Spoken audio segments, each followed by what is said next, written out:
Hello, today's Earth Day. It's a day to think about the planet, Mother Earth.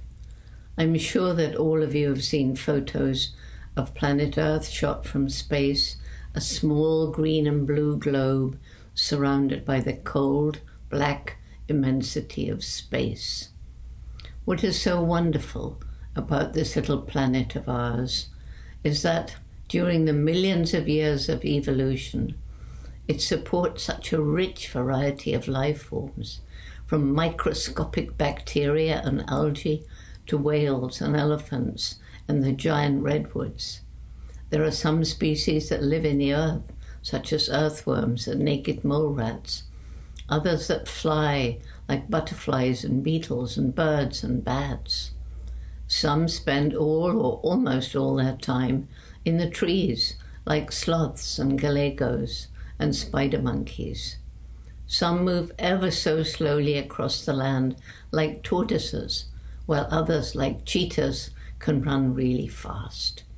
Then there are all those who spend their entire lives in the water, the corals and fish and whales, whilst others, like otters and penguins, spend time on land but are really good swimmers.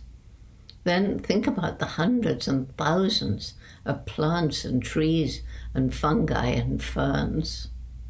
What an amazing tapestry of living things. We humans are just one species, but oh dear, our footprint on the planet is gigantic. This wasn't so all those years ago when we were just hunter-gatherers. But the one difference between us and all the other creatures is that we developed an oversized brain, probably because we had no natural defenses and we had to compete with fierce predators that roamed the country back then. From that time on, we had an increasing advantage over other animals. Then came the agricultural revolution, and humans were able to settle in one place, and populations began to grow. Next came the Industrial Revolution, and from then on our impact has become ever more destructive. You all know the problems we face today, and these include climate change, loss of biodiversity, and of course the COVID pandemic. Well, we only have ourselves to blame, because for years humans have shown so little respect for the natural world and animals. We've destroyed forests and other ecosystems. We've polluted land, air and water with agricultural, industrial and household waste, much of it full of toxic chemicals. We've burned increasing amounts of fossil fuel, and this has created massive amounts of the most prevalent greenhouse gas, CO2. And it's those gases that form a sort of blanket around the globe, trapping the heat of the sun, leading to global warming. We've killed wild animals for food, clothing, pets, and sport. Yes, sport.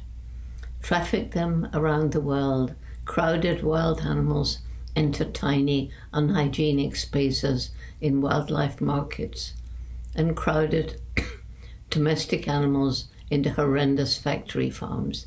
And all these have created conditions that make it relatively easy for a pathogen such as a virus to spill over from an animal to a person, where it may create a new disease such as COVID-19. I cannot send out this message without reference to Putin's war in Ukraine. The scale of human and animal suffering is horrendous and heartbreaking.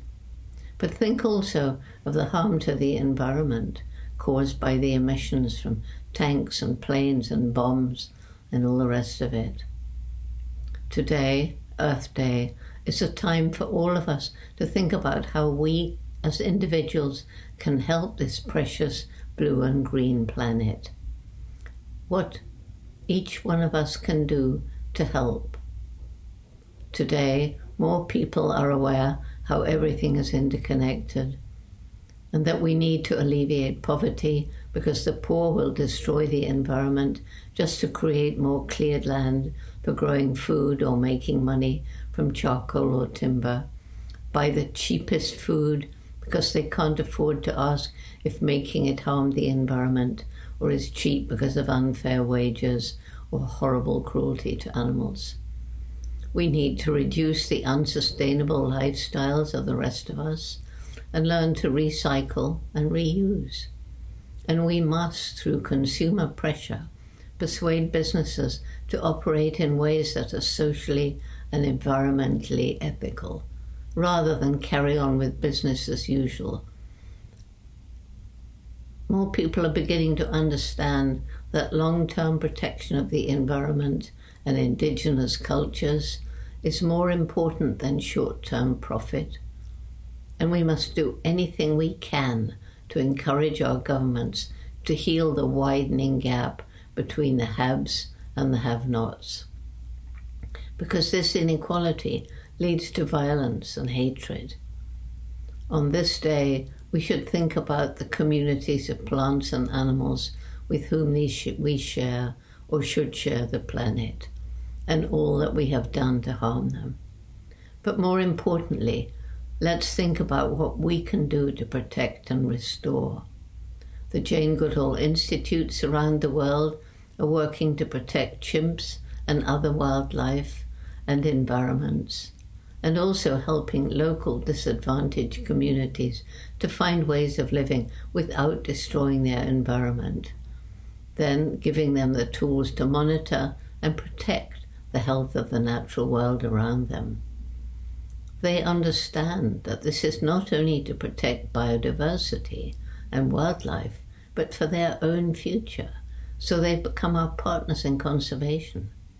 And more people are understanding the One Health idea, that our human health is closely related to the health of the local environment and that of the wild and domestic animals who live there. We all depend on the health of all. Our Roots and Shoots members, hundreds and thousands of them of all ages in over 60 countries, are working on projects of their choice to make the world better for this interconnected world, people, animals, and the environment. I think there will be a lot of tree planting and programs to restore and protect forests around the world. Many people will be volunteering in shelters for homeless animals, doing projects to raise money for a whole variety of causes. Some people are determined to move towards a plant-based diet. Some are supporting restorative agriculture, permaculture, and so on. And around the globe, there will be prayers for the suffering of the Ukrainians and all the others suffering underprivileged people, and for the animals around the world. And there will be volunteers rolling up their sleeves and helping where they can.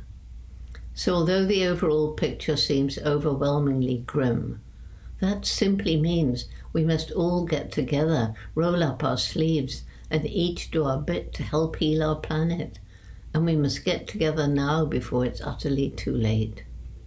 There's one thing I want to beg of everyone who watches this. Don't help planet Earth on this one Earth Day only. It is so important to do something to help every day, even the smallest things. And don't forget that millions of small things cumulatively lead to major change. And finally, do let us know what you do for Earth Day and your plans to make every day Earth Day, so that we can share the cumulative benefits of everything that we do with our community. Thank you all, and have a productive and wonderful Earth Day.